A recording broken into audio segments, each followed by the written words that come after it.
Saudara pendengar sekalian, Radio Horor Indonesia segera dimulai.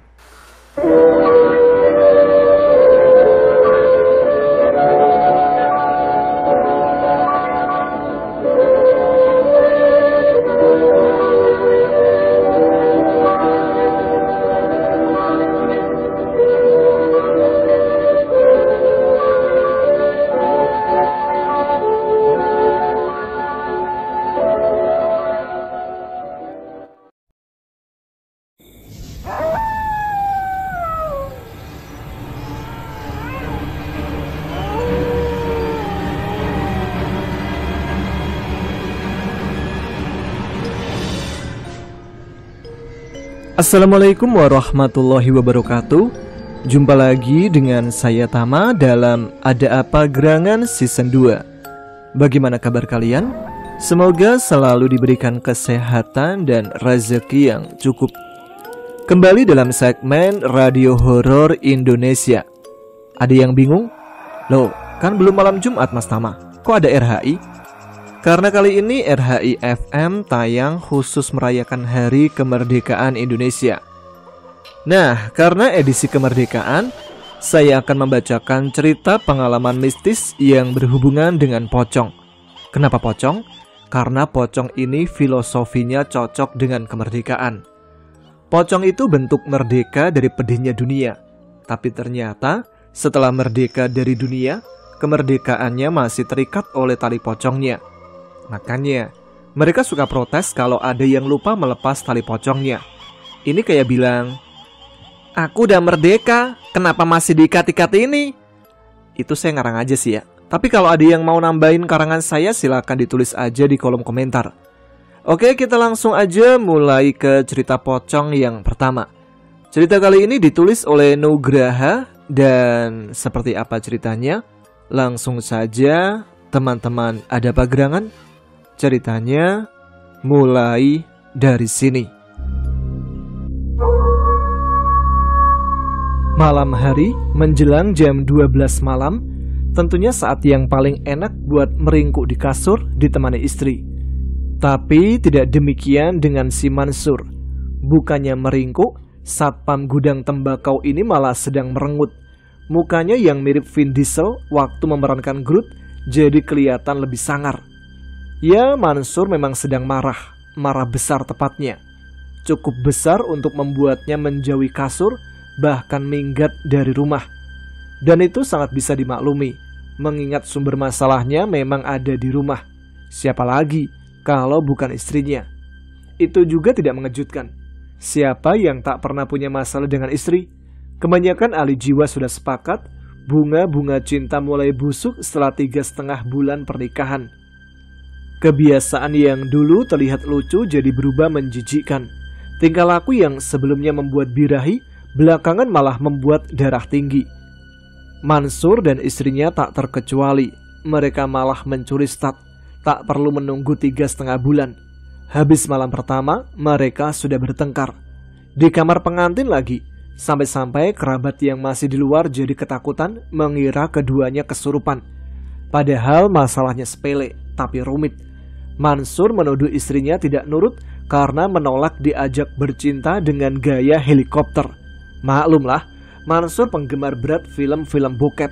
Sementara istrinya yang nonton film SpongeBob aja jarang, justru menganggap suaminya tidak normal. "Apa-apaan sih? Kamu mau bikin aku hamil apa kesleo? Masa pakai disuruh jungkir balik? Emangnya aku lumba-lumba?" sungut istrinya. "Kamu ini gimana? Yang kayak itu udah umum tahu. Udah biasa," tukas Mansur tak kalah sengit. "Apa? Jadi kamu udah biasa melakukannya? Padahal kamu bilang dulu gak pernah main perempuan. Ketahuan sekarang. Dasar pembohong." Mansur menggeleng-geleng dengan jengkel. "Ya kayak gini kalau perempuan kurang wawasan." "Aku kurang wawasan?" bentak istrinya. "Kamu yang kurang waras." Sejak saat itu hubungan keduanya terus memburuk. Akibatnya, klub debat kusir dan sinetron religi turun drastis ratingnya di wilayah RT mereka. Soalnya pertengkaran dua orang itu lebih seru dari perang mulut yang mendominasi dua acara televisi favorit itu. Lucunya, Walau tiap hari berentam, tidak ada pikiran mereka untuk cerai. Biar bagaimanapun, status lebih penting dari akal sehat. Mending tidak bahagia daripada hidup tanpa pasangan. Satu prinsip menggelikan yang sepertinya banyak dianut orang di negeri ini. Tapi, kejadian malam ini sudah melampaui batas emosi Mansur. Lelaki itu memutuskan cabut. Itu pilihan terbaik, mengingat pilihan lainnya hanya mencekik istrinya. Agak mengejutkan bahwa ia masih cukup waras untuk tidak melakukannya. Maka setelah membanting pintu depan sampai mengagetkan kucing kawin di atas atap, Mansur pun keluar dengan masih mengenakan seragam satpam. Sempat terpikir olehnya untuk naik motor, tapi kemudian diurungkan. Motor butut itu sering rewel ketika di starter. Dalam kondisi normal saja bikin emosi, apalagi dalam situasi seperti ini. Lagi pula motor itu bukan 100% miliknya, tapi lungsuran dari mertuanya. Mansur pun berjalan kaki menyusuri jalan kampungnya yang gelap. Amarahnya masih memuncak di ubun-ubun. Karena itulah nekatnya juga di atas rata-rata. Dia tidak peduli kemana dia melangkah, asal terobos saja. Dari mulutnya tak habis-habis keluar sumpah serapah. "Ada masalah, Bang?" Ada orang yang tahu-tahu bertanya, entah siapa tidak jelas. Mansur tidak memperhatikan, atau lebih tepatnya tak peduli. Konsentrasinya masih ke koleksi caci maki yang ada di kepalanya. Namun tak urung dia menjawab, "Biasa." "Ah, berantem sama istri ya?" "Iyalah." "Sabar aja, Bang. Namanya perempuan selalu begitu. Banyak maunya, dikit ngertinya." "Ini lebih parah," tukas Mansur. "Waduh, emang kenapa, Bang?" "Bayangin aja, dia dulu sering ngata-ngatain saya. Dibilang kurang waras lah, suka main perempuan lah. Cuma gara-gara saya kepengen variasi." "Variasi? Maksudnya dengan cewek lain gitu?" "Ya enggak, variasi gaya bercinta. Ganti-ganti posisi gitu, biar gak bosan. Wajar kan?" "Oh, kalau itu emang wajar sih." "Makanya, malah saya dibilang gak waras. Padahal gaya yang saya mau gak aneh-aneh." "Emang gaya apaan sih, Bang?" "Gaya helikopter." "Ah, kayak gimana itu?" "Masa nggak tahu? Denger aja baru sekarang." Mansur pun menggambarkan dengan detail seperti apa gaya helikopter itu, termasuk cabang-cabangnya. Mulai dari helikopter terbang terbalik sampai helikopter mendarat darurat. Teman curhatnya pun tertawa geli. Wah, saya nggak berani komentar apa-apa deh, Bang." "Tapi masih wajar kan?" Mansur bersikeras. "Ya, itu mungkin relatif sih, Bang. Tapi wajar atau tidak wajar, seorang istri yang baik harusnya ya mau menuruti keinginan suami. Apalagi kalau terkait urusan ranjang. Justru harusnya dia bangga diajak bergaya yang aneh-aneh. Itu berarti suaminya nganggap dia seksi. Laki-laki itu kalau udah bosan, boro-boro ngajak akrobat, nyolek aja kagak mau." Mansur langsung mengangguk-angguk penuh semangat. "Ya itu makanya, pada saya sebenarnya nafsu banget sama dia. Sumpah, wajahnya kejepang-jepangan gitu.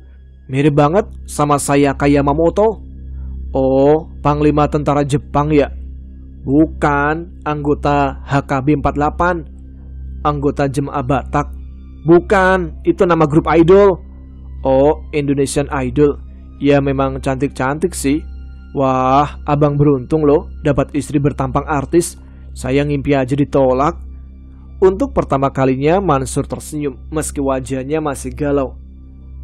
"Kalau boleh nyaranin nih, Bang, perempuan itu ibarat kucing. Kalau dikerasi pasti nyakar. Tapi kalau terus dielus-elus, gak disuruh pun maunya telentang aja. Makanya abang jangan langsung tancap gas kalau diranjang. Pemanasannya harus tuntas. Lama-lama dia pasti mau. Justru karena itu saya minggat." "Maksud abang?" "Waktu saya pulang dari kantor tadi, ternyata dia mau juga diajak bercinta dengan gaya helikopter." "Loh, kalau udah mau diajak, kenapa abang malah marah?" "Karena yang ngajak bukan saya." Habis berkata demikian, Mansur pun menangis sejadi-jadinya. Semua bendungan emosinya jebol. Dia langsung jongkok dan terseduh-seduh, memelas sekali kelihatannya. Kok tega banget dia main gila di depan saya. Padahal saya udah berusaha sabar, gak pernah mukul dia waktu bertengkar, paling mukul mertua. Lebih celaka lagi, saya gak bisa melaporkan perbuatannya pada Pak RT, karena yang ngajak istri saya main gila pakai gaya helikopter ya Pak RT. Saya ikut berduka bang, pasti berat sekali rasanya. Tapi percayalah, nanti istri abang pasti balik, atau malah abang dapat yang lebih cakep. Saya yakin itu. Kenapa? Karena saya lihat abang orangnya baik. Orang baik pasti dibantu Tuhan. Jadi abang tenang aja lah. Saya bukan orang baik. Saya sering perang mulut sama dia. Justru itu bang, kalau cuma perang mulut aja masih baik. Kalau perang beneran, apalagi sambil bawa golok, nah itu baru gak baik. Udah, sekarang istirahat aja dulu. Besok pagi pasti udah gak sedih lagi. Percaya deh. Itu kata-kata terakhir yang didengar Mansur sebelum dia jatuh tertidur, lelah lahir maupun batin. Ternyata benar. Keesokan paginya, Mansur tidak merasa sedih. Dia merasa kaget bukan kepalang. Bagaimana tidak? Ternyata dia tertidur di tengah kuburan. Saking emosinya, Mansur tidak sadar kalau tadi malam sampai nyasar di kuburan kampung yang terkenal angker. Tapi bukankah dia tadi malam ngobrol, bahkan curhat sama orang? Pikir Mansur dengan agak bingung. Kenapa orang itu tidak bilang apa-apa? Mansur pun berusaha mengingat-ingat sosok orang yang dijumpainya tadi malam. Selama percakapan berlangsung, dia sama sekali tidak memperhatikan yang bersangkutan. Lagi-lagi karena emosi. Barulah sekarang ia menyadari ada yang aneh dengan penampilan teman bicaranya tadi malam. Orang itu tidak memakai pakaian normal, seperti baju dan celana. Dia cuma memakai kain putih yang menyelubungi dari kepala sampai ujung kaki. Hanya bagian wajahnya yang kelihatan. Bukan cuma itu. Kalau diingat-ingat lagi, orang itu pun cara jalannya aneh. Bukan melangkah, tapi melayang. Mansur pun terkesiap. Masya Allah, berarti orang itu pocong. Mansur langsung pingsan lagi dengan sukses.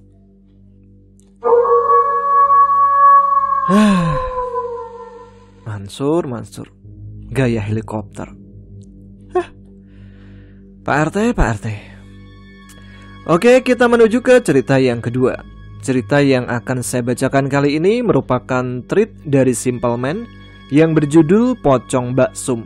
Mungkin ada yang udah pernah baca, tapi ini serem sih ya. Yang belum baca dan penasaran langsung aja sih. Teman-teman ada apa gerangan? Ceritanya mulai dari sini. Awalnya saya nggak yakin mau menceritakan cerita ini. Karena dari sekian banyak pengalaman saya, ini adalah salah satu kejadian yang menurut saya paling seram. Membekas bahkan sampai sekarang. Dan jujur, saya masih agak merinding kalau ingat kejadian ini. Jadi sebelum saya masuk ke ceritanya, saya hanya mau bilang, kalian boleh percaya atau tidak percaya kalau ada yang lain yang senantiasa hidup bersama kita. Terlepas dari itu, kita harus saling menghormati. Waktu itu hari mulai petang. Teman saya namanya Adi tiba-tiba bilang sesuatu yang ganjil. Bro, lu gak pulang? Bentar lagi maghrib loh. Saya bingung kan? Karena tidak biasanya Adi atau teman-teman saya yang lain menyuruh pulang di saat maghrib. Maghrib adalah waktu yang tergolong sore bagi saya. Saya perhatikan teman-teman yang lain setuju. Saya memang kalau main biasanya ke desa tetangga. Sebuah desa yang terletak di sebelah timur desa saya berada. Waktu itu saya masih SMK dan jalanan belum diaspal sama sekali. Jadi kalau naik sepeda pasti merasakan geranjalan batu kerikil. Desa saya dan desa tetangga satu kecamatan, hanya terpisah oleh sungai kecil dan sebuah pemakaman. Ya, pemakaman. Pemakaman ini khusus untuk desa saya dan desa tetangga. Jadi bisa dibilang ini adalah pemakaman satu-satunya untuk bersama. Karena teman saya juga bergegas mau pulang, akhirnya saya ngalah. Saya pun akhirnya pulang. Meski sebenarnya saya masih mau main dan bercengkrama. Karena saya jarang sekali ketemu mereka di sela kesibukan ketika sekolah. Di sepanjang jalan yang dipenuhi rumah warga, saya baru sadar. Ternyata semua rumah tertutup. Menurut saya ini aneh. Tidak biasanya jam sore seperti ini, semua rumah warga sudah ditutup. Bahkan beberapa rumah sudah mematikan lampu teras. Pos kampling yang berada di ujung desa yang biasanya ramai oleh bapak-bapak ngerumpi, saat itu kosong. Saya tetap mengayuh sepeda perlahan dan masih memperhatikan rumah-rumah warga, tolah-toleh ke kanan kiri. Penerangan di jalan tidak terlalu bagus, hanya dari lampu-lampu para warga. Dan tanpa saya sadari, saya sudah mau keluar desa dan memasuki jembatan yang di bawahnya dialiri sungai. Di sini, akhirnya saya ketemu dengan seseorang. Dari jauh memang saya melihat siluet seseorang berdiri mau nyebrang jembatan, tapi dia hanya diam. Saya pikir mungkin sedang menunggu saya, karena memang jembatannya sempit dan tidak bisa dipakai untuk 2 jalur. Semakin saya mendekat, perasaan saya tiba-tiba tidak enak, seolah-olah ada angin yang datang tiba-tiba. Begitu sudah dekat dengan jembatan, saya dapat melihat dengan jelas siapa yang berdiri di sana. Rupanya Mbak Sum. Semua orang tahu siapa Mbak Sum. Beliau adalah warga desa tetangga tempat saya main sebelumnya. Tidak ada pecel yang seenak buatannya. Itulah kenapa beliau sangat terkenal. Begitu kami papasan, saya menyapa beliau seperti saya menyapa warga sebagai sopan santun, sebagai masyarakat Jawa yang tahu tata krama. "Monggo Mbak." Tapi Mbak Sum tak menjawab salam saya. Beliau cuma berdiri dengan mata kosong melihat jalan menuju pemakaman. Saya pikir ya mungkin beliau tidak dengar salam saya. Jadi saya lanjut masuk ke jalur pemakaman. Meskipun pemakaman, saya sudah sering lewat sini karena memang hanya ini akses jalan menuju ke desa sebelah. Kecuali ya mau muter lebih jauh lewat pabrik gula. Anehnya, petang ini saya tidak melihat ada yang lewat. Aneh. Seharusnya banyak orang lewat di sini selain saya, karena akses di sini yang paling dekat. Saya berusaha tidak mikir macam-macam. Jadi saya masuk ke area pemakaman. Saya juga tidak lupa untuk ucap salam, karena saya percaya ada kehidupan setelah kematian. Menurut apa yang saya percayai ya seperti itu. Gemerincing rantai sepeda saya terdengar, perasaan saya jadi tidak enak. Kalau begini, biasanya sepeda saya mau los atau lepas rantainya. Jangan di sini losnya, nanti aja di rumah warga. Dan dasar apes, rantai sepeda saya los beneran. Saya mengumpat keras-keras, "Dancok!" Tapi begitu sadar saya mengumpat di pemakaman, nyali saya langsung ciut. Buru-buru saya benerin rantai sepeda saya. Saya lihat depan belakang masih belum ada orang yang lewat. Kalau saja itu bukan sepeda satu-satunya, pasti udah saya tinggal. Di sela saya membetulkan sepeda, saya mendengar suara seperti suara burung. Dan ketika saya melihat sekeliling, suaranya semakin lama semakin terdengar jelas. Dan di sini, mau tidak mau, saya akhirnya melihat ke area pemakaman. Pemakamannya sendiri terpisah dari jalan utama oleh tembok setinggi dada orang dewasa. Ketika saya berdiri, saya bisa melihat rentetan batu nisan dan pohon kamboja di sampingnya. Tapi, ada yang menarik perhatian saya. Seperti di balik salah satu pohon kamboja, ada yang sedang mengintip melihat saya. Saya menyipitkan mata berusaha memperhatikan. Sebelum seseorang menggertak bahu saya. Saya pun berjingkat saking kagetnya. Tapi begitu saya tahu siapa yang menggertak saya jadi lega. "Ngapain kamu di sini maghrib-maghrib?" katanya. Beliau adalah Pak Iman, juru penjaga makam ini, yang rumahnya tepat di gerbang masuk makam desa saya berada. "Rantai saya los, Pak," saya bilang polos. Beliau memperhatikan sekeliling, mimik wajahnya panik. Ya sudah, sini tak bantuin." Beliau membantu membenarkan rantai saya, sementara saya melihat di mana saya tertuju tadi. Tidak ada apa-apa, karena yang saya lihat hanya pohon kamboja tanpa ada siapapun di baliknya. Begitu rantainya sudah terpasang, Pak Iman segera bilang dengan nada tergopoh-gopoh, "Udah cepat pulang, jangan lupa bersihkan badanmu, jangan keluar-keluar lagi ya." Saya cepat mengayuh untuk pulang, sementara Pak Iman pergi lagi dengan senter tua di tangannya. Itu adalah pengalaman paling mengerikan yang pertama kali saya rasakan saat lewat pemakaman desa. Tapi itu masih awalnya saja, karena begitu saya tahu apa yang terjadi, saya tidak tahu lagi harus ngomong apa. 1 minggu setelah kejadian itu, saya bertemu dengan Adi di gor yang biasa digunakan untuk olahraga. Saya dan Adi memang beda sekolah, dan seperti yang saya bilang, saya jarang main ke desa sebelah meski desa kami bertetangga. Adi sendiri teman saya waktu SD. Saya basa-basi ngobrol sambil minum es tebu, ngobrol ngalor ngidul, dan tiba-tiba saya teringat kejadian waktu petang itu. Saya pun menceritakan semuanya, mulai dari rumah warga sampai kejadian di pemakaman yang menurut saya sih serem. Tapi saya lupa detail cerita waktu saya ketemu dengan Mbak Sum.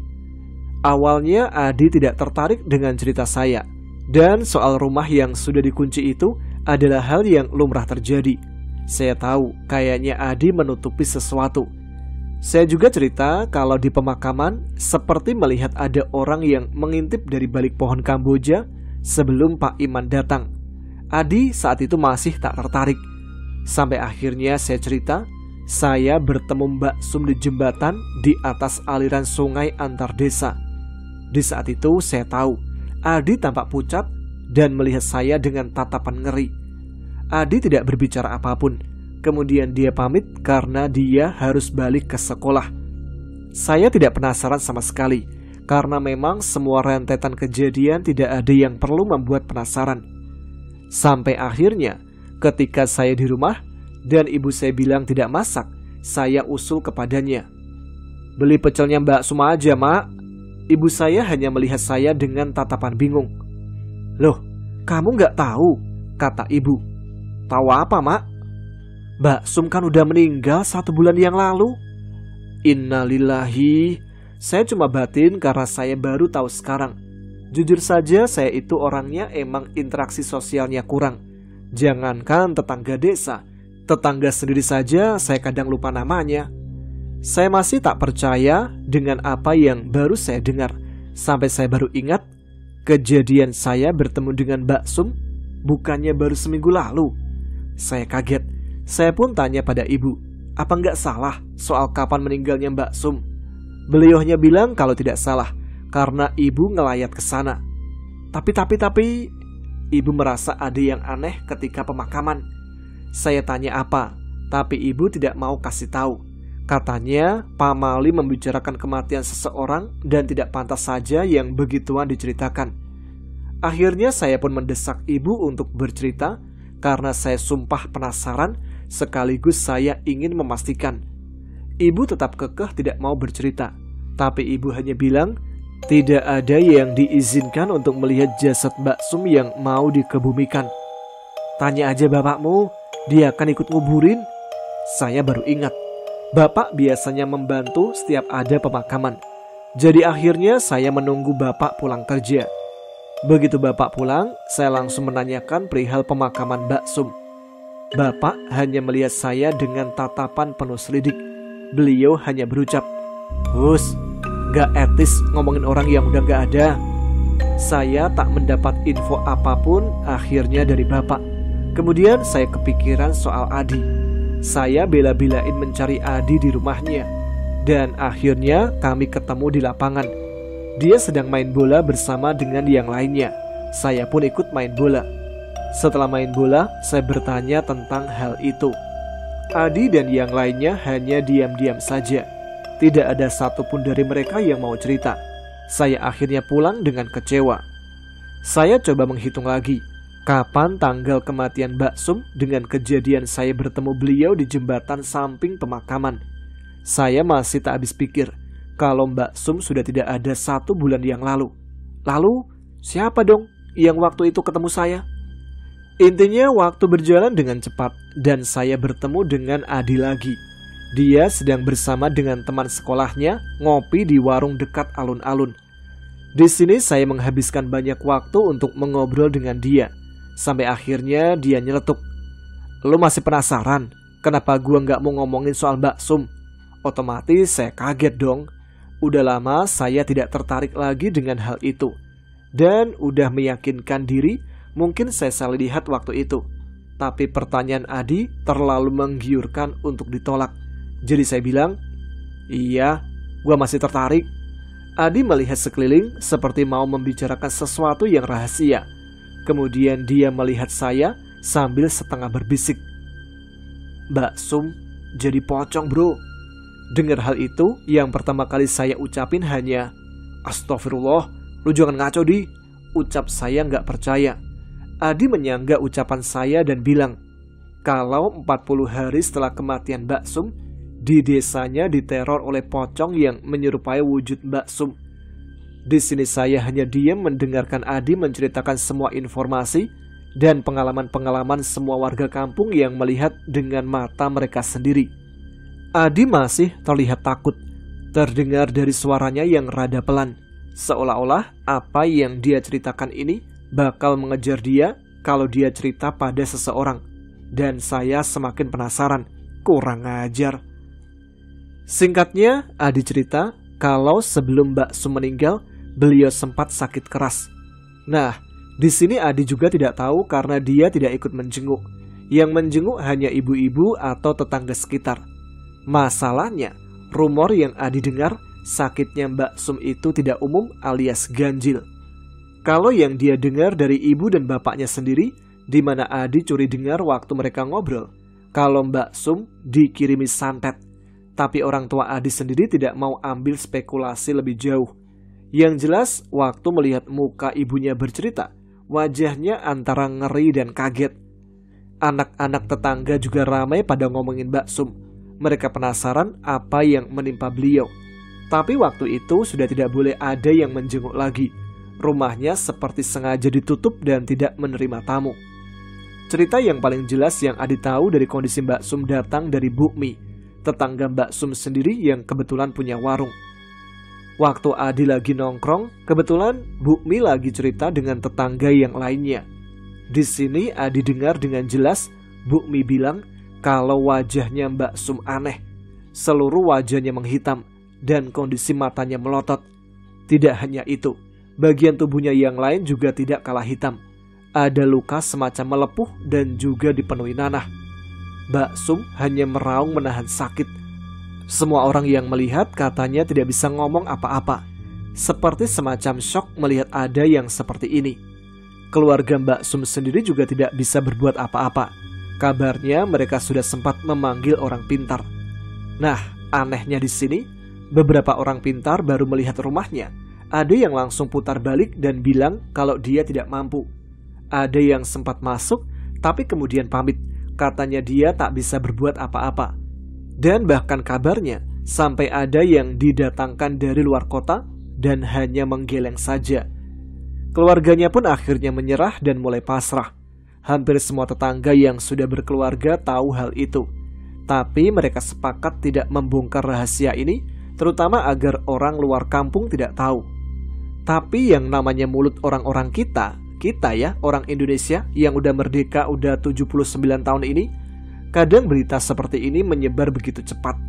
Di sini saya jadi mikir, apa jangan-jangan bapak saya juga tahu soal ini, dan ibu juga, tapi mungkin mereka tidak mau menceritakan pada saya. Jujur saja, waktu Adi cerita, bulu kuduk saya merinding padahal hari masih siang. Saya tidak tahu kalau ada kejadian seheboh ini di desa tetangga.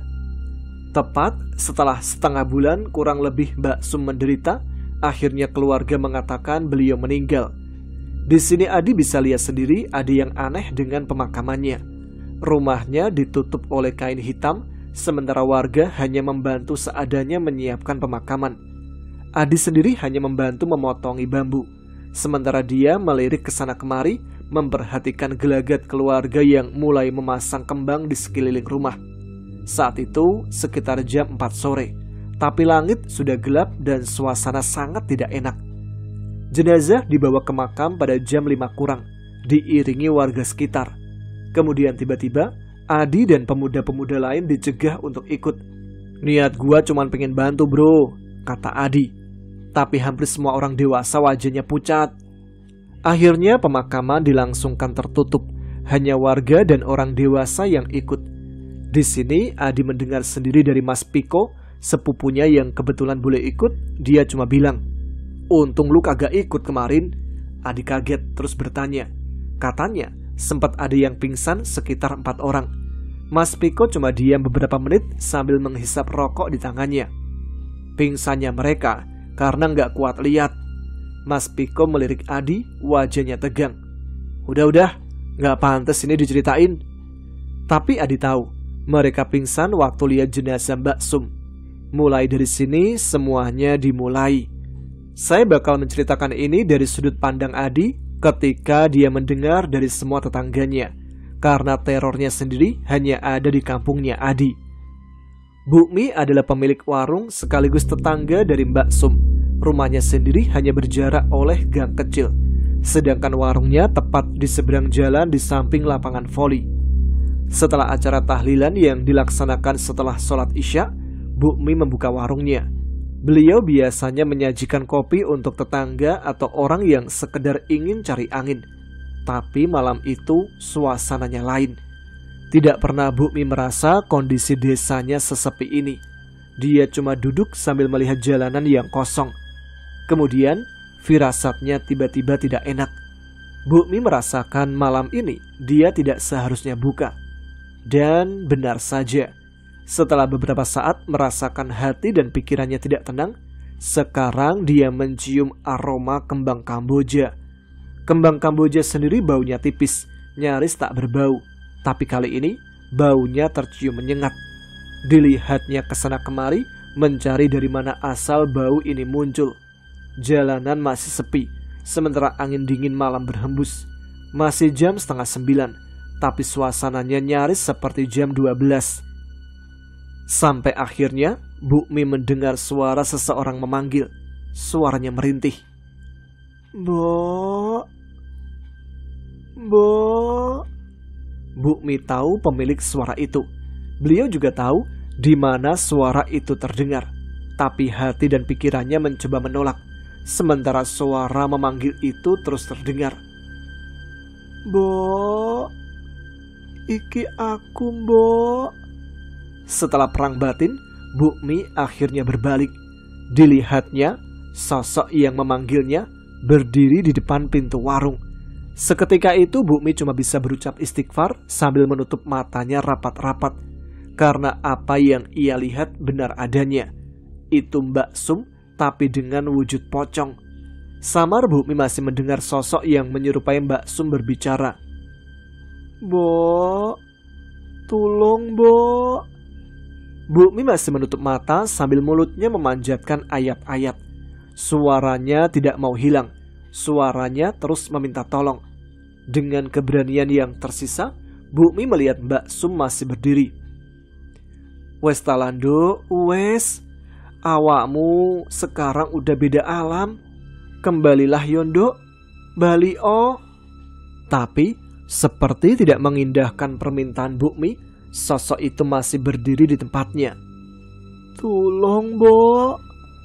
Bu Mi tidak tahu apa yang harus ia lakukan. Sampai akhirnya Bu Mi mungkin mengingat kenapa Mbak Sum menemuinya. Mohon maaf Yondo, kalau aku punya salah. Maaf sebesar-besarnya. Mulai sekarang aku juga memaafkanmu. Kembali ya ke tempatmu. Tepat setelah Bu Mi mengatakan itu, pocong Mbak Sum pergi. Malam itu juga Bu Mi merapikan dagangannya dan pergi pulang. Namun Bu Mi belum menceritakan ini semua ke warga atau keluarga Mbak Sum. Karena hampir sebagian orang nanti akan mendapat gilirannya sendiri. Orang-orang memilih bungkam atas kejadian ini. Tapi beberapa masih suka membicarakannya. Mbak Ida adalah tetangga jauh dari Mbak Sum. Rumahnya beberapa blok dari rumah Mbak Sum. Namun Mbak Ida memiliki hubungan dekat dengan Mbak Sum. Karena suaminya masih bersaudara dengan suami Mbak Sum. Dahulu waktu Mbak Sum masih sakit, Mbak Ida yang merawatnya. Mbak Ida adalah salah satu yang paling tahu betapa aneh penyakit yang menyerang Mbak Sum. Sebenarnya Mbak Ida tidak pernah mau menceritakan apa yang menimpa Mbak Sum. Namun banyak orang yang selalu bertanya kepadanya. Karena sungkan terkadang Mbak Ida menceritakan kondisi Mbak Sum. Ketika Mbak Sum meninggal, Mbak Ida pula yang ikut memandikan jenazah beliau. Tapi sebenarnya Mbak Ida tahu, dia merasa tidak enak atau mungkin bersalah setiap kali membicarakan keadaan Mbak Sum kepada orang-orang yang menanyainya. Saat itu, malam hari dan hujan baru turun. Mbak Ida ada di rumah menghabiskan waktu untuk menonton TV. Suaminya yang bernama Mas Eko saat itu dapat tugas shift sore di sebuah pabrik kertas. Lokasi rumahnya sendiri berada di samping kebun pisang, cukup jauh dari rumah tetangga. Sekitar jam 11 malam, Mbak Ida masih menonton TV. Belum ada keinginan untuk tidur. Sementara hujan masih turun meski hanya sekedar rintik-rintik. Sampai suara ketukan pintu mengalihkan perhatiannya. Awalnya Mbak Ida ragu, mungkin salah dengar. Tapi suara itu kembali lagi. Mbak Ida bangkit dari tempatnya, berjalan menuju ruang tamu. Tidak pernah terpikir akan ada tamu malam-malam begini. Jadi Mbak Ida hanya mengintip dari jendela kaca yang hanya ditutup selambu. Ketika ia mengintip siapa yang mengetuk pintu, ternyata tidak ada siapapun yang bertamu. Mbak Ida pun kembali menonton TV. Baru saja ia duduk, pintu kembali diketuk, lebih keras dari sebelumnya. Mbak Ida kembali menuju pintu rumahnya. Sekali lagi ia mengintip dari jendela rumah, dan masih tidak ada siapapun. Hal ini terjadi sampai ketiga kalinya. Karena kesal, Mbak Ida menunggu suara ketukan itu di ruang tamu. Dan benar saja, suara ketukan itu kembali terdengar. Karena mungkin ingin segera menangkap siapa yang sudah iseng kepadanya, tanpa mengintip di jendela, Mbak Ida membuka pintu. Tapi ketika pintu dibuka, Mbak Ida hanya bisa mematung melihat sosok berdiri dengan kain kafan kotor melotot ke arahnya.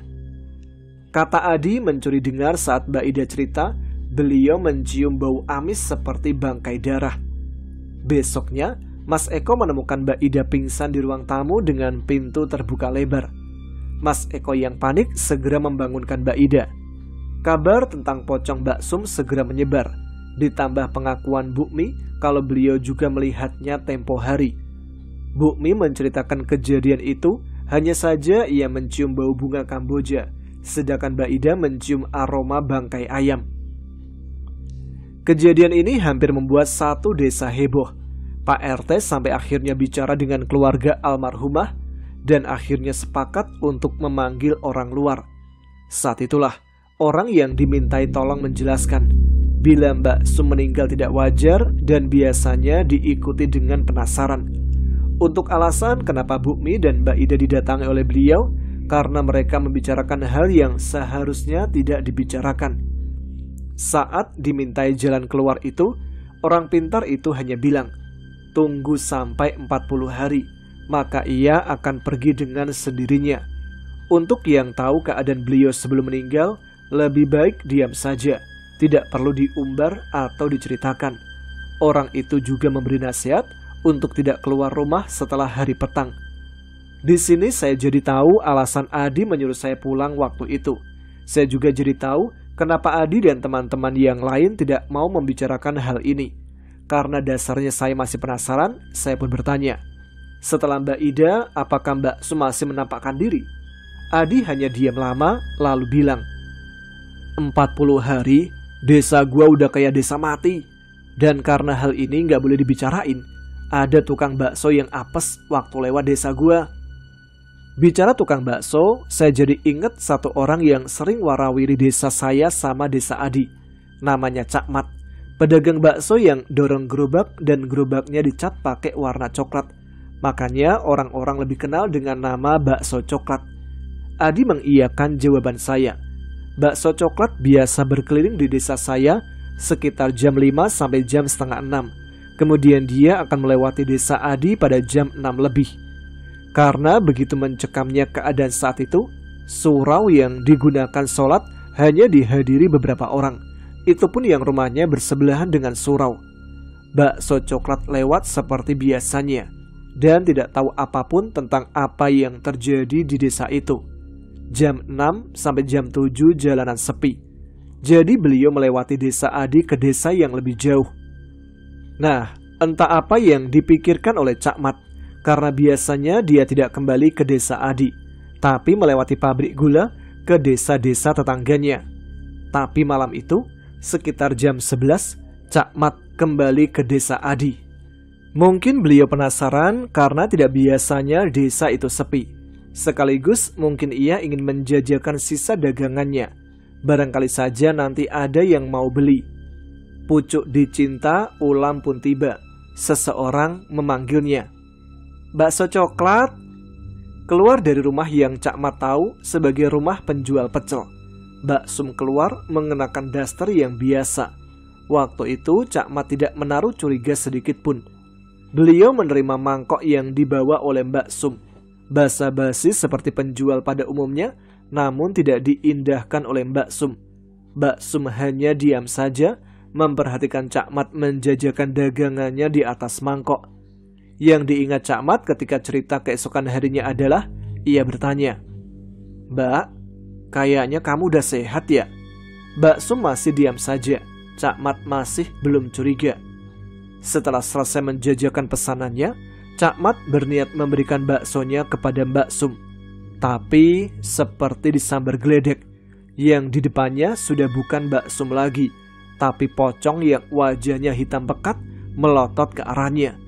Cak Mat yang orangnya sudah tatak alias sudah biasa melihat hal ganjil, awalnya takut sampai gemetar. Mangkok yang dia pegang jatuh mengenai kaki. Rupanya mangkoknya juga berubah menjadi mangkok isi kembang yang biasa ada di pemakaman. Tapi setelah istighfar beberapa saat kemudian, Cak Mat berani menatap pocong di depannya. Yang diingat Cak Mat waktu itu, pocong hitam yang menyerupai Mbak Sum waktu sakit itu meminta tolong kepada beliau. Jadi Cak Mat tahu kalau Mbak Sum sakit keras dan sempat menjenguk, tapi beliau tidak tahu kalau Mbak Sum telah meninggal setelah beberapa hari. Karena Cak Mat pulang ke kampungnya. Malam ini adalah malam pertama dia berjualan lagi. "Mat, tolong Mat," pinta Mbak Sum dengan suara yang menderita. Cak Mat yang takut bercampur prihatin hanya menatap pocong dari Mbak Sum. Dengan keberanian yang dipaksakan, Cak Mat bertanya, "Ada apa toh Sum? Minta tolong apa?" "Tolong Mat, bukain tali pocongku."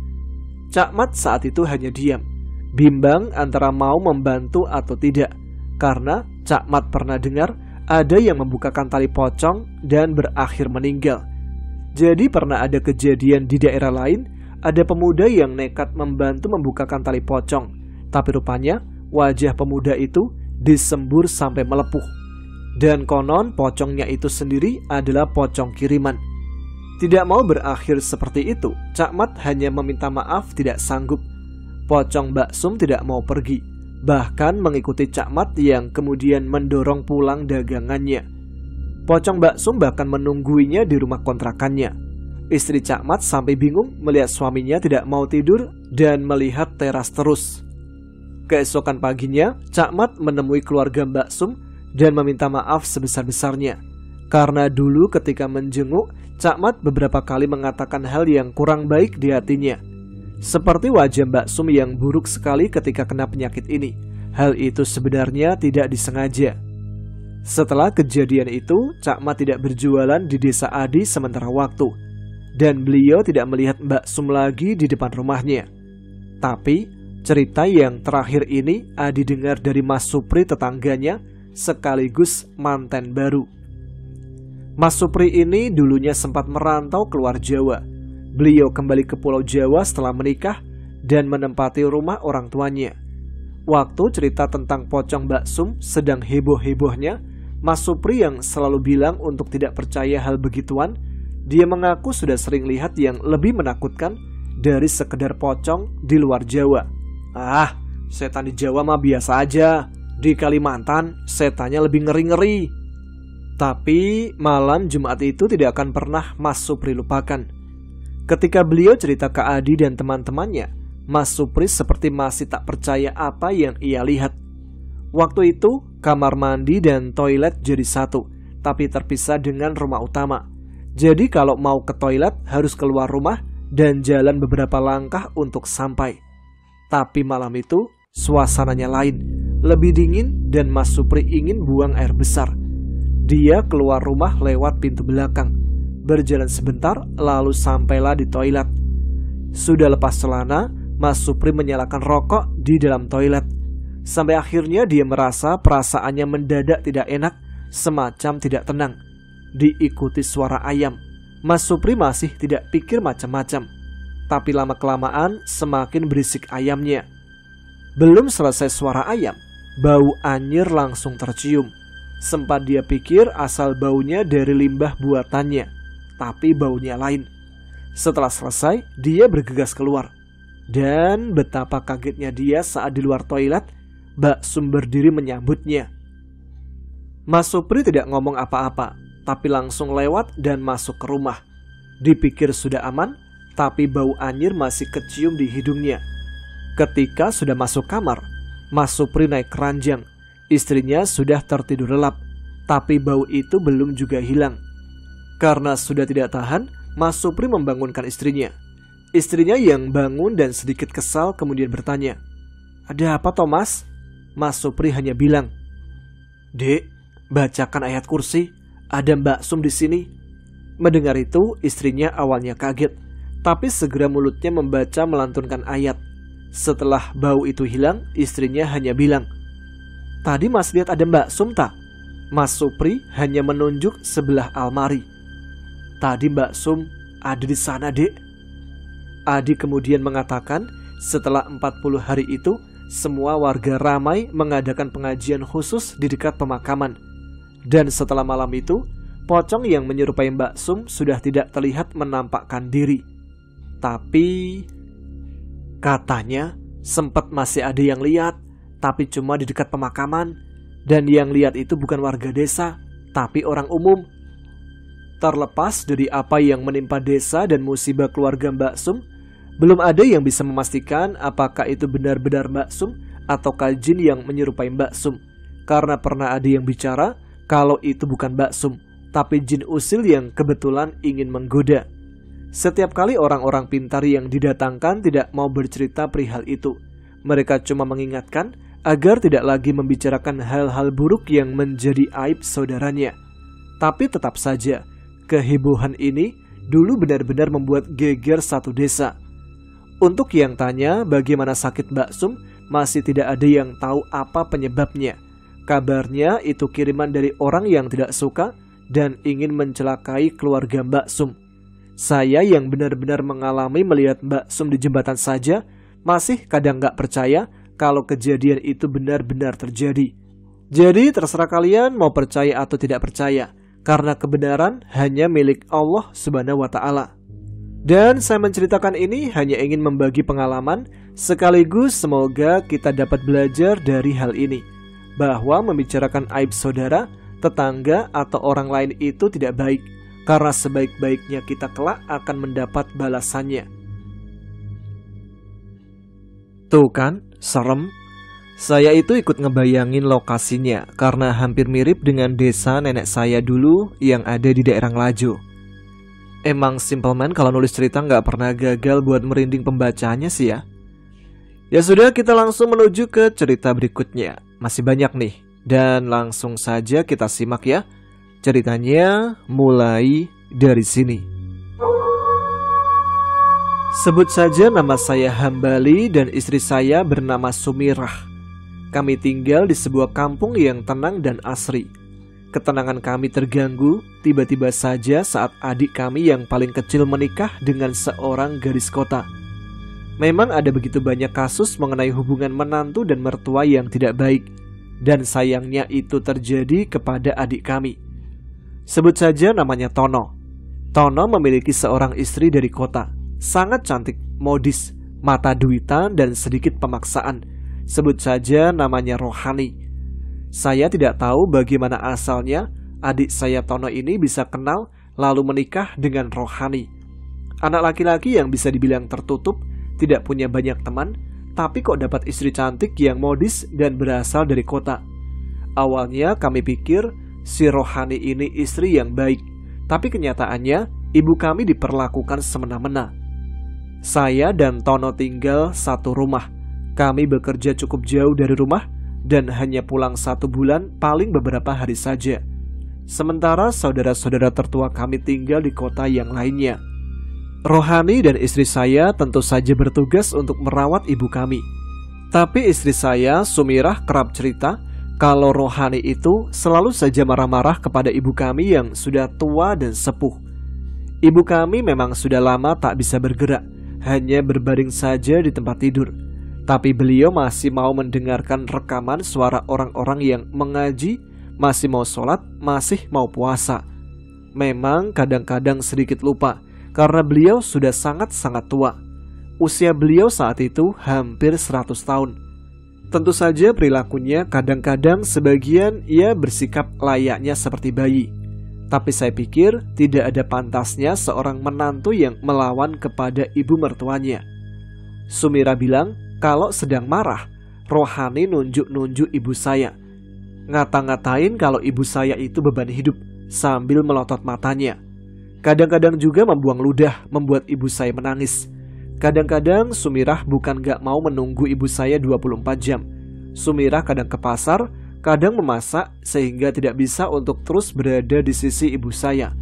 Sementara rohani hanya pergi ke salon, potong rambut, ganti warna rambut, perawatan wajah, perawatan tubuh, dan lain sebagainya. Selama 24 jam dan 1 hari, tidak ada pernah 1 detik pun rohani ini mengurus ibu kami. Singkat cerita, setelah belasan tahun menikah, rohani ini meninggal dunia. Tapi tentunya ibu kami dulu yang lebih dulu meninggal dunia, beberapa tahun sebelum rohani meninggal dunia.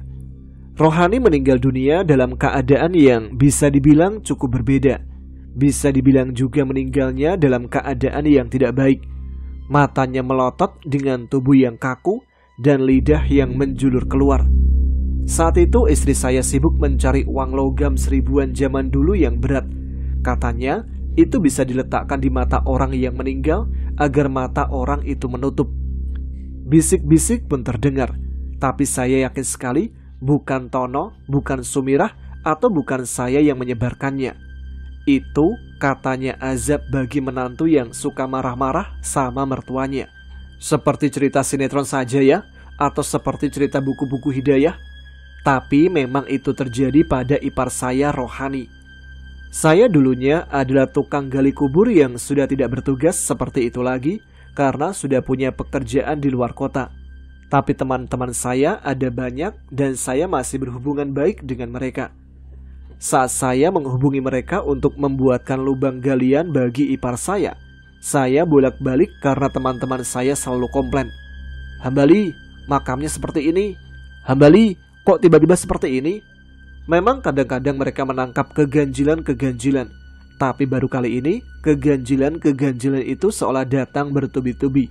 Saya tak bisa menjelaskan lebih detail lagi bagaimana keganjilan-keganjilan itu. Tapi yang pasti, saya benar-benar capek hari itu. Sehingga saya menyaksikan dengan mata kepala saya sendiri keganjilan yang terjadi pada lubang galian yang disiapkan untuk makam rohani. Akhirnya saya bersandar pada sebuah pohon Kamboja. Karena sudah terlalu lelah, teman-teman saya pun sudah lelah.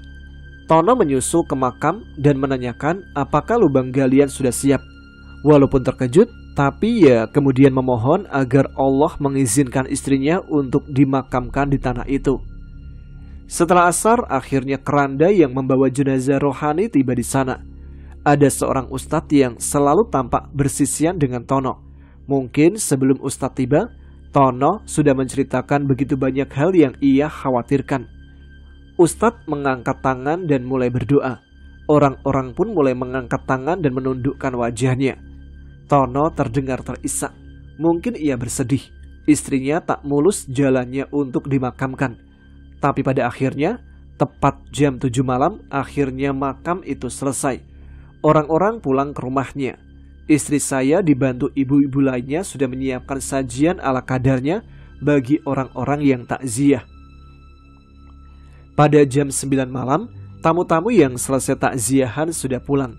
menyisakan hanya beberapa orang keluarga inti saja, termasuk saya, Tono, Sumirah, dan beberapa orang saudara kami lain yang datang dari kota. Saat kami beristirahat dan terbagi-bagi dalam beberapa kamar, tiba-tiba saja anak saya yang paling kecil, sebut saja namanya Nada. Nada ini lagi tidur di kamar belakang. Lalu dia manggil-manggil, "Bapak, Bapak, ada bule rohani." "Wah, Nada, kamu jangan bercanda. Bapak sama ibu lagi capek nih." Tapi wajah Nada tidak kelihatan main-main. Anak perempuan 7 tahun itu menunjuk ke arah jendela yang masih terbuka. Lalu saya dan Sumirah menoleh ke sana. Dan ternyata benar, ada penampakan pocong dengan mata yang melotot besar. Wajahnya datar, tapi tiba-tiba saja menghilang dalam hitungan detik. "Astagfirullah," ucap saya buru-buru menutup wajah Nada. Istri saya lalu menutup jendela buru-buru. Lalu kami menemani putri kami tidur. "Kita nggak salah lihat kan Pak tadi?" tanya istri saya. Saya pun menggeleng. "Ah, mungkin cuma perasaan kita aja. Tadi kita sibuk cari uang logam 1000-an buat nutup mata rohani kan?" Istri saya mengangguk-angguk, merebahkan badan di sebelah anaknya. Saat itu sekitar jam 1 malam, tiba-tiba saja seisi rumah dibangunkan. Kami memang tidak benar-benar tidur, hanya tidur-tidur ayam saja. Kayaknya rumah itu terasa tidak nyaman malam itu. Hawanya campur antara panas dan dingin. Belum lagi ada aroma-aroma busuk yang membuat seisi rumah pusing, mual, bahkan anak-anak kecil muntah. Kami tidak tahu apa sebabnya. Dan terdengar suara ketukan pintu yang cukup keras di ruang tamu. Kakak tertua saya membuka pintu. Lalu tiba-tiba dia berteriak dan lari tunggang langgang ke belakang. Semua yang ada di ruang tamu juga berteriak-teriak. Ibaratnya kejadian tengah malam itu disaksikan oleh banyak orang. Semua berteriak pocong. Saudara-saudara saya menuju ke kamar bagian belakang, lalu bertabrakan dengan saya dan Sumirah. "Ada apa bang? Ketakutan gitu?" "Ada pocong rohani di depan." Tono yang tidur di kamar gudang keluar sambil ngucek-ngucek mata. "Ah, jangan ngada-ngada deh bang," ucap Tono. "Kalau nggak percaya lihat sendiri." Kami pun berdiri di belakang Tono yang berjalan sambil mengucek mata. Tubuhnya terlihat sempoyongan, mungkin karena capek dan lelah. Tapi ketika sampai di depan, tidak ada siapa-siapa. Semua pun menarik nafas lega. "Abang-abang dan mbak-mbak ini mungkin capek. Lebih baik kita tidur aja. Mungkin tadi salah lihat," ucap Tono kembali menutup pintu. Saat kami baru saja beberapa langkah meninggalkan pintu depan, tiba-tiba saja terdengar suara ketukan lagi. Saat dilihat dari jendela, Tono malah tiba-tiba saja jatuh pingsan. Pagi-paginya saat dia sadar, kami tanya bahwa dia melihat apa. Tubuhnya masih gemetar dan ketakutan bagi orang yang tidak makan 3 hari. Ada rohani melototin saya, serem banget," ucap Tono waktu itu. Lalu dia tampak bengong berhari-hari kemudian. Akhirnya kami mendatangkan ustadz untuk mendoakan rohani di makamnya. Tono masih tampak linglung. Mungkin dia bertanya-tanya mengapa ada penampakan istrinya dengan bentuk pocong dan mata yang melotot. Ditambah lagi, hampir seluruh anggota keluarga kami bisa melihatnya. Rasanya saya malu Pak Ustadz. Bagaimana saya mau minta ampun? Ibu udah meninggal, sementara rohani meninggal dalam keadaan seperti itu, kata Tono pada Pak Ustadz. Kami mendapatkan wejangan singkat dari Pak Ustadz. Betapa seorang anak atau menantu itu harus menghargai dan menghormati serta menyayangi ibunya agar tak terjadi sesuatu kelak di kemudian hari. Sudah banyak kejadian-kejadian dan contoh-contoh, tapi kadang-kadang manusia kerap lupa diri dan tidak punya hati. Kisah ini terjadi sudah puluhan tahun lalu, tapi tetap menempel erat di benak saya dan saudara-saudara saya. Cerita ini bahkan diceritakan turun-temurun untuk anak-anak dan cucu-cucu kami tanpa menyebut nama rohani. Kami berharap kisah nyata ini menjadi pembelajaran bagi garis keturunan keluarga kami dan bagi teman-teman yang mendengarkan cerita kami. Ini kayaknya cocoknya dikasih judul ini ya, jadi pocong karena durhaka pada mertua. Jadi ketika meninggal melotot-melotot begitu. Ya udah, kita lanjut ke cerita berikutnya aja ya. Langsung saja kita simak. Jadi waktu itu aku dan keempat temanku lagi iseng bercerita tentang jalangkung yang ada di samping rumah milik tetanggaku. Salah satu seorang temanku bilang kalau dia pernah mencoba bermain jelangkung tersebut di rumah itu. Dan mendengar itu, kami pun semakin serius bercerita. Ketika bercerita itu, kulihat jam masih pukul 4 sampai setengah 5 sorean. Kami berempat pun awalnya hanya bercanda untuk memainkan jalangkung tersebut nanti malam. Tapi ternyata candaan tersebut malah berubah jadi serius dan dibalut rasa penasaran. Akhirnya diputuskan bahwa nanti malam kami berempat akan memainkan jalangkung. Dan lokasi untuk memainkannya berada di salah satu rumah yang sudah lama tidak ditinggali. Sore itu juga kami langsung membeli syarat untuk bermain jalangkung, seperti kemenyan dan dupa serta lain sebagainya.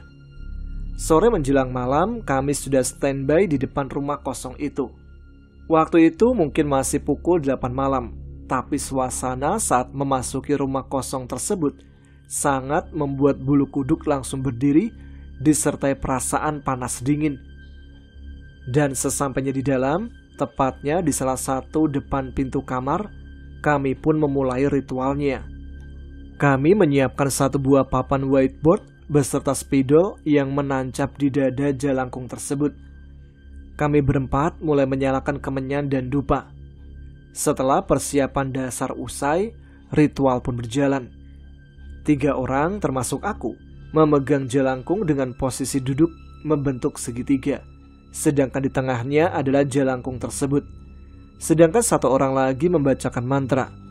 Beberapa kali kami mencoba, namun hasilnya tidak ada satupun yang masuk ke jalangkung tersebut. Lalu kami putuskan untuk istirahat di luar. Kami pun menaruh jalangkung dengan posisi berdiri dan membakar dupa yang tadi habis. Kami berempat istirahat sambil merokok disertai rasa penasaran. Saking asiknya ngobrol di luar, kami pun tidak sadar bahwa waktu sudah menunjukkan pukul 11 lebih 58 menit. Mau jam 12 ya. Dan kami putuskan untuk kembali ke dalam untuk melanjutkan main jalangkung. Saat melihat posisi jalangkung yang tadi diletakkan berdiri, tiba-tiba posisi berubah seperti ada yang menendangnya. Padahal tadi kami berempat duduk sambil merokok di depan, tidak ada seorang pun yang masuk ke dalam. Rasa curiga akan hadirnya makhluk astral pun semakin kuat. Kami putuskan untuk melanjutkannya dengan posisi duduk yang sama. Beberapa menit setelah pembacaan mantra, akhirnya membuahkan hasil. Jalangkung yang kami pegang kemudian terasa berat, sampai-sampai kami bertiga terasa mengangkat beban 40-60 kg. Setelah ditanya oleh temanku yang membaca mantra tadi, jalangkung tersebut bergerak sendiri menuliskan jawabannya. Saat itu, aku tak sengaja menjadi parno sendiri. Badanku sudah terasa seperti antara panas dan dingin, disertai jantung yang memacu lebih cepat dari biasanya.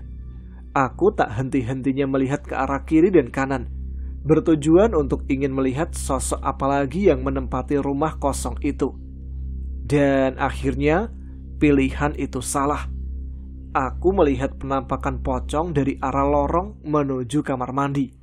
Sosok itu bukannya diam, tapi justru semakin mendekat dan wujudnya terlihat jelas. Raut wajahnya rusak, sampai sekarang masih kuingat dengan jelas. Aku serentak berdiri dan menjatuhkan jalangkung yang sedang kupegang bersama ketiga temanku.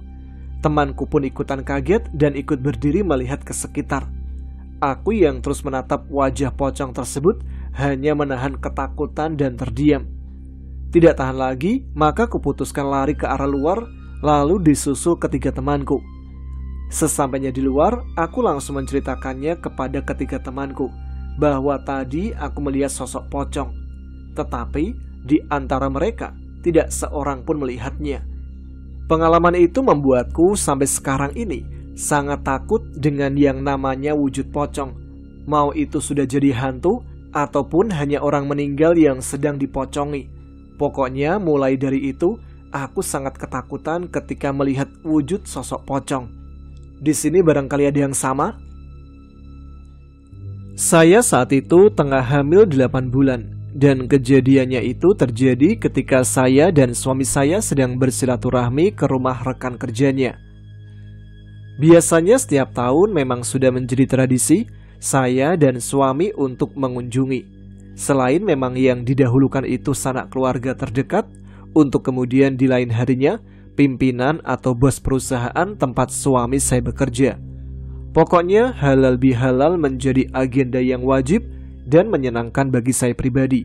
Karena jujur, saya sangat menyukai jika bertemu dengan orang-orang yang banyak. Lagi pula teman-teman suami saya orangnya sangat baik, ramah dan welcome. Suatu hari, mungkin itu sekitar lebaran keempat atau lebaran kelima. Hari itu sudah bisa dibilang sangat maghrib. Suami saya mengajak saya pulang. Namun temannya yang lain mencegah. Katanya kita tinggal mengunjungi rumah Bang Kamil saja. Yang lain menimpali, berkata bahwa kasihan Bang Kamil jika tidak dikunjungi tahun ini. Lagi pula, tahun lalu kita tidak ada yang datang ke rumah Bang Kamil.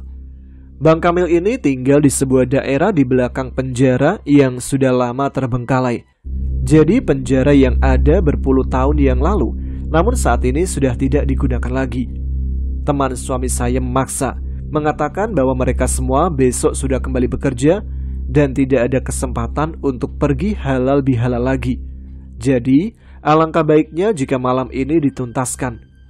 Suami saya memikirkan keadaan saya yang sudah seharian dari pagi hingga petang halal bihalal. Ia takut terjadi sesuatu pada saya, dan akhirnya semua keputusan ada di tangan saya. Sejujurnya saya tidak merasakan capek, hanya senang dan bahagia dan mengingat besok bahwa suami saya memang sudah kembali bekerja. Saya pun menyetujui ajakan mereka. 8 motor konvoi ke rumah Bang Kamil. Rumah Bang Kamil tidak sepi, tetangga sekitarnya semua masih ramai. Pintu-pintu juga masih terbuka. Karena memang, ya namanya juga lebaran kan? Tidak tahu jika hari biasanya seperti apa. Kami mengetuk pintu Bang Kamil. Dengan kacamata, beliau menyambut kami dengan senyum yang, ya bisa dibilang sumringah. Rumah Bang Kamil ini adalah rumah yang jarang disambangi oleh teman-temannya. Entah apa sebabnya. Ketika kami datang, Bang Kamil ini meminta istri dan adiknya untuk menyuguhkan suguhan. Tapi kami berkata bahwa kami semua belum sholat maghrib. Kami menumpang ke belakang untuk mengambil air wudhu dan sholat. Kebetulan saat itu saya dan suami mengambil wudhu paling akhir. Sepanjang perjalanan saya pergi halal bihalal dari pagi hingga terakhir di rumah Bang Kamil ini. Baru di rumah Bang Kamil inilah saya merasa tidak nyaman. Ketika mengambil wudhunya di sebuah kamar mandi luar yang dindingnya hanya setinggi pinggang saja. Jadi dari pinggang ke atas itu tanpa dinding sama sekali, sehingga kita bisa melihat pemandangan luar rumah Bang Kamil seperti apa. Ada banyak pohon pisang di belakang rumah Bang Kamil. Dan ini yang membuat saya terkejut. Saya sempat menangkap sosok pocong dengan kain kafan putih terikat sedang berdiri. Tingginya hampir setinggi pohon pisang. Saya melepaskan jam, membaca sholawat sambil mengusap perut. Saya tidak jadi ambil air wudhu, lalu memanggil suami saya dan minta ditemani. Kalau sudah begitu, biasanya suami saya, kalau saya sedang melihat sesuatu, jadi suami saya menemani dan kami pun sholat maghrib berjamaah. Rumah Bang Kamil ini setengah kayu, setengah depok.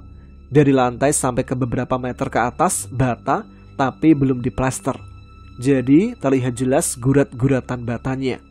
Dari bata ke atas itu kayu, hingga sampai ke atas atap. Seluruh bagian ruangan rumah Bang Kamil, dari ruang tamu hingga ke dapur itu tidak ada plafon sama sekali. Jadi rumahnya benar-benar ngeblong ke atas, disangga dengan kayu-kayu yang sangat besar berwarna hitam. Ketika kami sedang makan-makan suguhan yang disuguhkan oleh Bang Kamil, tiba-tiba saja kendi yang menjadi syarat membangun rumah terjatuh. Biasanya kan ketika membangun rumah ada semacam syarat-syarat yang diletakkan di atap rumah. Bagi yang tahu pasti paham ya. Ada batang tebu, padi kuning, kelapa, bendera merah putih, dan mungkin masih banyak yang lainnya. Namun yang saat itu terlihat jelas, ya beberapa benda itu. Semua kaget dan terkejut.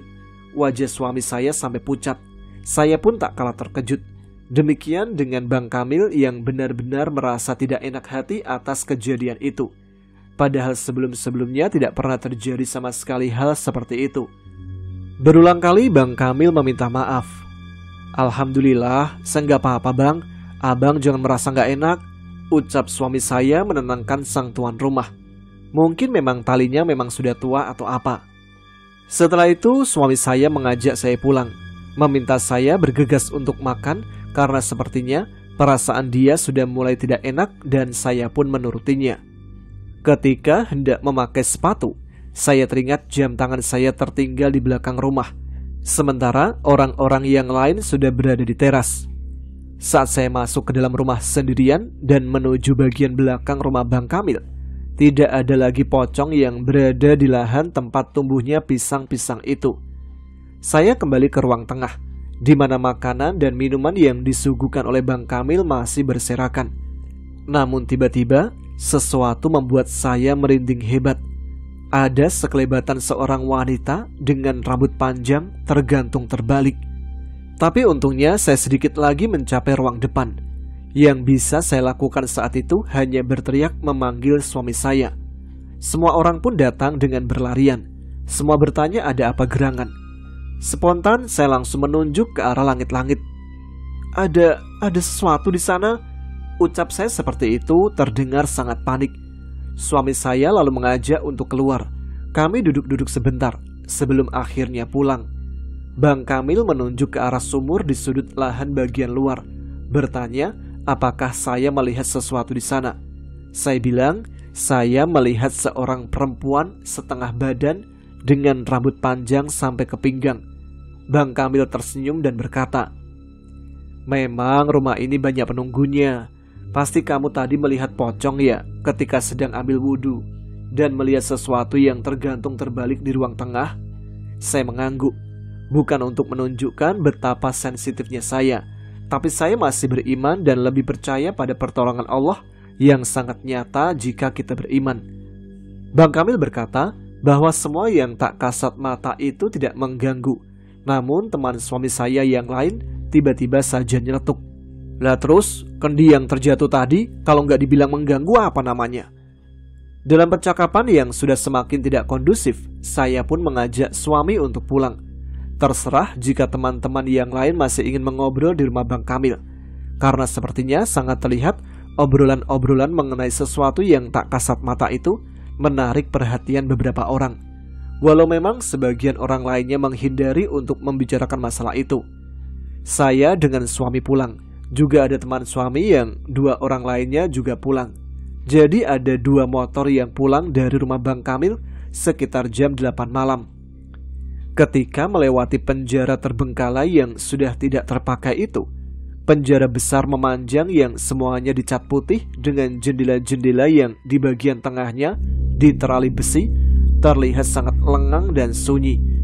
Tiba-tiba saja motor teman suami berhenti mendadak.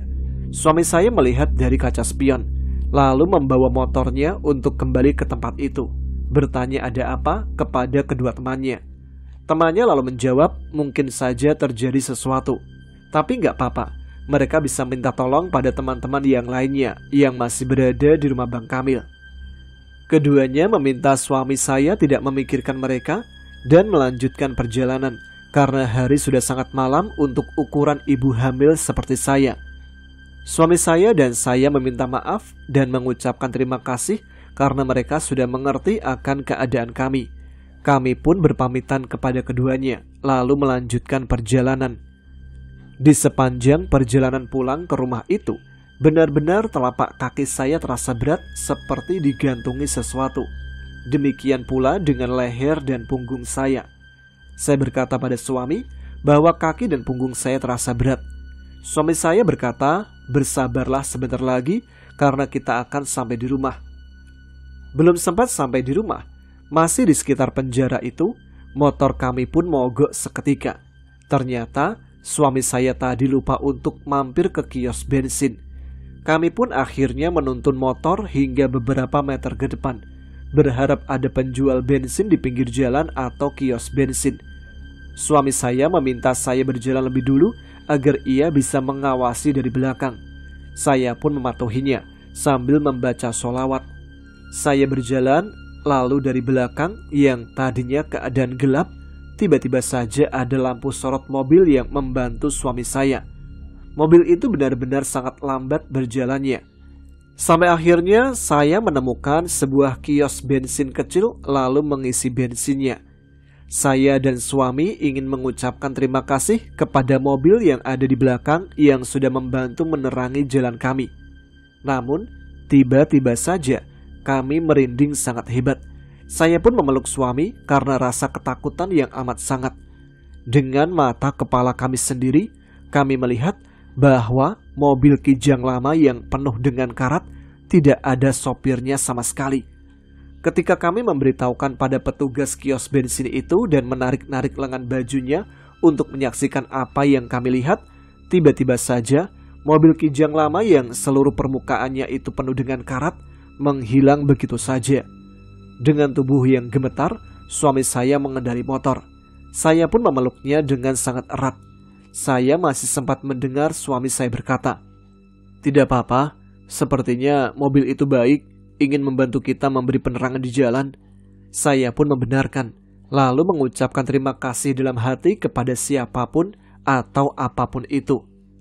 Pengalaman halal bihalal pada lebaran tahun itu adalah salah satu pengalaman yang tidak terlupakan.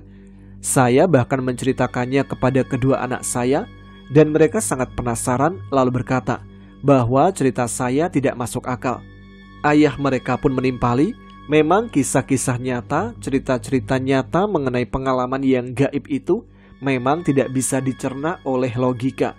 Tetap saja beberapa orang mengalaminya. Mungkin saja akan terjadi pada kita semua. Nah, itu dia cerita pocong untuk kali ini. Ini masih ada lagi nggak ini? Oh, masih ada satu lagi. Masih satu kan ya? Oke, boleh. Dan cerita ini tentang pocong juga sih yang pasti. Tapi lebih tepatnya tentang tali pocong.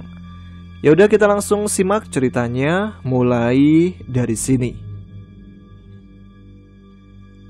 Kalian pasti punya seorang teman yang sengklek dan juga ngateli yang beda dari teman-teman yang lain, yang menyebalkan dan sekaligus menjengkelkan. Nah, sama seperti saya yang memiliki seorang teman yang benar-benar membuat saya pernah berada dalam pusaran kegelapan. Sebut saja nama teman saya itu Andrew. Andrew kuliah di jurusan teknik sipil, sementara saya di Fakultas Pendidikan Agama Islam. Sebenarnya, saya dan Andrew sudah berteman sejak lama, semenjak kami masih berada di lingkungan tempat tinggal yang sama. Berlanjut ketika SD, SMP, SMA, bahkan di bangku kuliah. Memang sempat terpisah selama beberapa saat, karena Andrew pindah rumah. Tapi karena tetap bersekolah di sekolah yang sama, membuat akhirnya kami bisa bertemu dan bermain bersama lagi. Semenjak SMA, Andrew ini sangat menyukai hal-hal yang berbau mistis. Koleksi-koleksinya ini berupa barang-barang klenik berbagai jenis rupa, nama, dan fungsinya. Untungnya, semenjak dulu saya tidak pernah tertarik akan hal-hal itu. Walau ia terkadang menawarkan dan berlaku seperti brand ambassador yang tengah memperkenalkan produknya kepada calon konsumennya. Pernah suatu hari, Andrew ini mengolok-olok karena menganggap kehidupan saya dan keluarga saya itu semenjak dulu tidak pernah berubah sama sekali. Berbeda dengan kehidupannya yang semakin hari terlihat semakin mapan, berkelas, dan bergelimang harta. Saya tidak tahu dari mana Andrew mendapatkan pundi-pundi rupiah dalam waktu yang ya bisa dibilang sekejap mata. Ia bahkan mendapatkan wanita-wanita yang menjadi pujaannya semenjak dulu. Dan terlihat sangat jelas, wanita-wanita itu nampak menurut dan bertekuk lutut. Karena seringkali menolak, saya menjadi tidak enak. Padahal teman-teman anggota geng itu satu persatu sudah datang berkunjung ke rumahnya yang baru di bilangan kawasan yang elit. Tapi hanya saya saja yang selalu menolak hingga membuatnya geram. Sebenarnya saya ingin menjauh dan memutuskan pertemanan. Karena hati saya berkata, Andrew ini sudah mulai aneh dan tidak baik-baik saja. Akhirnya karena Andrew merajuk dan tidak menyapa saya beberapa hari, saya merasa tak enak hati. Lalu saya akhirnya menyetujui undangan kunjungan ke rumahnya. Rumah itu memang benar-benar mewah, berdiri di atas tanah yang mungkin berhektar-hektar luasnya. Bahkan di rumah itu ada sebuah elevator kotak yang mengantarkan ia dan keluarganya untuk naik dan turun. Andrew langsung mengajak saya ke kamarnya. Sebuah kamar yang mungkin luasnya hampir 20 kali besarnya dari kamar saya. Di dalam sebuah lemari kaca yang benar-benar terlihat, Andrew nampak memamerkan koleksi-koleksinya. Ada yang berupa taring, kuku, rambut, tengkorak, jenglot, keris, pedang, buku-buku tua, sesuatu dalam bungkus-bungkus merah putih hitam, wadah-wadah bening yang di dalamnya terdapat akar-akar, dan entah benda-benda lain apa yang dimilikinya. Saya tidak ingin tahu. Dalam kamarnya itu, tubuh saya benar-benar merasa tidak nyaman. Panas pusing, mata berkunang-kunang. Perut saya mual dan selalu ada perasaan ingin muntah. Andrew selalu berbisik kepada saya, "Kamu sedang menginginkan apa saat ini? Benda-benda di sini bisa mengabulkan semuanya. Kamu bisa memilih salah satu." Saya tersenyum lalu meninggalkan ruangan itu. Sebelum saya menutup pintu, saya berkata, "Saya bahagia dan bangga dengan kehidupan saya sekarang dan tidak akan pernah membutuhkan benda-benda aneh yang kamu miliki." Saya pulang ke rumah. Di rumah saya sempat menceritakan keadaan Andrew yang semenjak dulu tidak pernah berubah dan malah sekarang semakin menjengkelkan. Bapak meminta saya untuk tidak pernah tergiur dan ikut-ikutan seperti apa yang ia lakukan. Beberapa bulan berlalu, Andrew menghilang tidak tahu kemana. Dan sebagai seorang teman yang perhatian, hati saya meminta saya untuk datang berkunjung. Petugas keamanan mempersilakan saya untuk ke rumah Andrew dan masuk ke kamarnya. Sebenarnya saya enggan untuk melakukan itu, tapi lagi-lagi tidak tahu mengapa hati dan kaki saya meminta untuk masuk ke dalam kamarnya. Di dalam kamar yang benar-benar gelap itu, saya berjalan di luar kendali. Saya menuju ke sebuah sisi paling ujung. Di sana terdapat banyak barang yang tidak saya mengerti. Posisinya masih sama seperti ketika saya datang pertama kali. Tangan saya menjamah sebuah kotak kayu kecil dengan ukiran. Saya sendiri tidak paham apa maksudnya. Tapi ketika saya membuka kotak itu, aroma anyir, busuk bangkai, dan aroma-aroma lainnya membuat saya terhenyak. Buru-buru saya menutup kotak itu dan membawanya dalam genggaman saya. Ketika saya berpamitan kepada petugas keamanan, saya memberitahu bahwa saya membawa kotak itu dan jika Andrew mencarinya, saya harap ia mau mengambilnya di rumah. Iya, di rumah. Ketika di rumah, saya menunjukkan kotak itu kepada bapak saya. Bapak saya terkejut sambil berteriak, "Itu tali pocong, Le. Kamu ngelmu ya? Dapat dari mana?" "Dapat dari rumah Andrew, Pak. Gak tahu kenapa, hati saya terus saja meminta agar saya datang ke rumahnya." "Ya sudah, jangan aneh-aneh. Nanti kita ke rumah Ustadz Koko saja." Sayangnya bapak tidak langsung mengajak saya ke rumah Ustadz Koko. Saya sempat tidur bersama kotak itu selama beberapa malam. Dan gangguan terus saja datang. Ketika malam pertama, saya dibangunkan tengah malam oleh sentuhan-sentuhan yang membuat saya merinding. Sentuhan itu meraba wajah, hidung, bibir, sampai ke ujung kaki saya. Ketika saya membuka mata, di hadapan saya ada sosok pocong wanita yang sedang mengelus-elus wajah saya dengan ujung kain pocongnya. Saya berteriak, kalang kabut, namun saat itu sedang tidak ada siapa-siapa di rumah, sehingga saya harus begadang hingga subuh. Di malam kedua, terdengar suara tangisan lirih menyayat hati mulai tepat jam 12 malam hingga jam 4 subuh. "Balekno taliku, balekno taliku."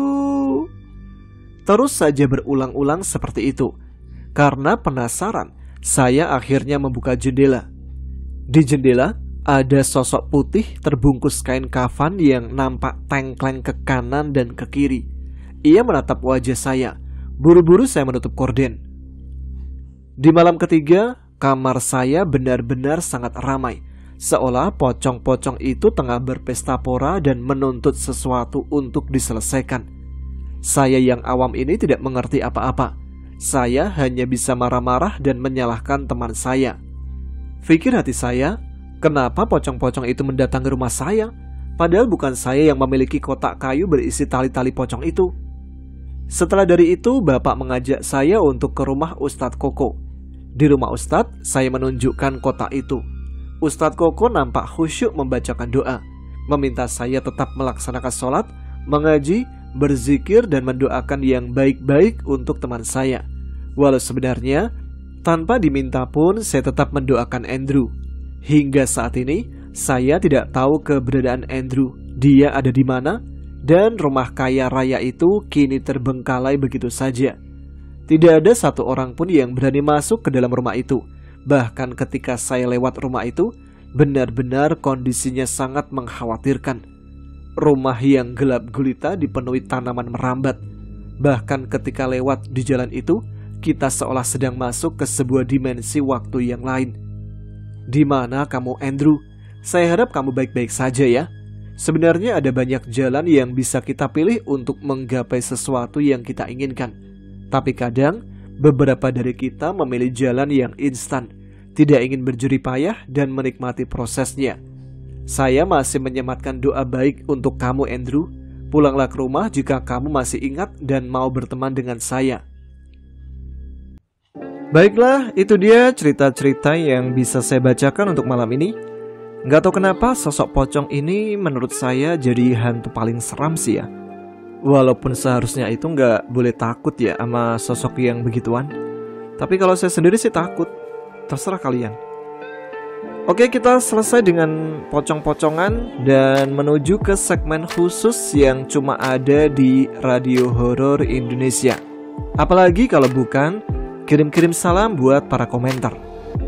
Nah, siapa aja nih yang bakal saya bacakan atau yang bakal saya kirim-kirim salam? Yang pertama ada Mas Agus Sunarto yang ada di Jombang. Kemudian Mbak Rumiati yang ada di Medan. Lalu Bang Irwan Mulyana dari Sukabumi. Ada juga Senfa Ismat yang ada di Depok. Salam selanjutnya buat Kawulo Alit. Salam dari Tuban, Bumi Wali, sang penyimak setia katanya. Titip salam buat kawan-kawan sejarum, Kevin, Mafia, dan Heldi. Udah dibaca nih ya, Kawulo Alit. Nama aslinya siapa nih? Pokoknya dari Tuban. Ada juga dari Cik Milah. Waalaikumsalam. Kemudian Tommy Rafael. Assalamualaikum Mas Tama. Waalaikumsalam. Salam dari Kota Hujan. Saya Cahyo Lover Mas. Request cerita dong Mas, cerita perjalanan Cahyo yang judulnya Kurusetra. Saya pernah dengar di channel lain tapi kurang greget. Tapi kalau Mas Tama yang bawain, candunya nggak ada obat. Makasih Mas Tama, sukses selalu. Amin. Siap-siap ini Mas Tommy Rafael ya. Kita sedang kondisikan dengan Mas Dioseta. Kemarin sih katanya bulan depan, berarti bulan ini dong ya. Boleh nanti kita bawain Kurusetra dulu aja ya. Kemudian salam lagi buat Mas Wawan Gunawan yang ada di Ciamis. Lalu Kang Balap. Wassalamualaikum Kang Balap. Biasa Kak Toto yang ada di Majalengka numpang ngirim salam dong buat Balat Badak Ciremai dan buat Balat Imbi Hure. Oke, siap. Salam-salam buat teman-teman semua yang ada di Majalengka ya. Untuk Mbak Ayi Rahma juga. Lalu Mas Teguh Rianto yang ada di Tiga Raksa Tangerang. Ada juga Ni Heni. Lalu Mas Muhammad Yusuf. Ada juga Rafka 8570. Absen biar malam Jumat depan disapa-sapa. Udah nih ya. Salamnya dari lereng Gunung Sumbing Mas Tama, penonton sebelum series Mas Derajat ini. Wah, udah lama juga nih ya. Lalu ada Mbak Persi Permata. Ada juga Bang Bandit Tato yang ada di Solo. Kemudian Adit Aristianto, Jerry Jelek. Assalamualaikum Mas Tama. Waalaikumsalam. Ada juga Chelsea Deko. Salamnya dari Jombang, hadir Mas Tama, salam balik ya. Lalu kemudian ada Meme Shot, ada Maheta juga. Lalu ada Jesse Damita, waalaikumsalam Mbak Jesse atau Mas Jesse ini pokoknya itu ya. Ada juga Sin Maurin, hadir Mas Tama, baru mendusin. Apa nih mendusin nih? Ada juga Ricky Iswanto. Kemudian Bang Arya dari Malaysia, merantau nih jauh ya. Ada Restu Gopadi. Kemudian Mbak Kustini Sastro Miharjo. Ada lagi Kevin Mafia. Oh tadi yang dapat salam kali ya, Kevin Mafia, temennya nih, nyimak bareng kayaknya. Ada Kang Mas Penceng, waalaikumsalam, salamnya dari Tegal. Oke, salam balik Tegal. Lalu ada Sophie Silviani dari Isma Taiwan, Sang Mimi Peri. Ada juga Muhammad Rudi. Kemudian Dias Pamungkas. Salam lagi buat Rizky Alamsah. Lalu Tegus lagi, Mbak Teguh Lisyanti. Kemudian ada juga Ade Rafa Pratama. Kemudian Luciana Dewi. Ada juga November 9252. Salam kembali juga buat Tirafi. Lalu Kentuong Prianta, susah banget nih, Kentuong Prianta. Dimas Plonco nih bos. Oke bos. Lalu ada Denny Rahman, Aska Maulana, Gundul Koclok, Ferdination, dan ada lagi Man of Man. Tak baca semuanya nih. Lalu Saifina, ada juga Yai. Dan yang terakhir ada Culis yang ada di Brebes. Terima kasih untuk teman-teman yang udah menyempatkan diri menulis dan meramaikan kolom komentar. Jadi Radio Horor Indonesia setiap malam Jumat nggak pernah sepi dengan komentar-komentar kalian. Terima kasih ya untuk semuanya. Baik, kita tutup segmen Radio Horor Indonesia edisi khusus kemerdekaan kali ini. Kita jumpa lagi di RHI FM malam Jumat depan ya. Kembali ke malam Jumat lagi. Sekarang saya Tama harus pamit. Selamat beristirahat, selamat malam, dan merdeka. Wassalamualaikum warahmatullahi wabarakatuh.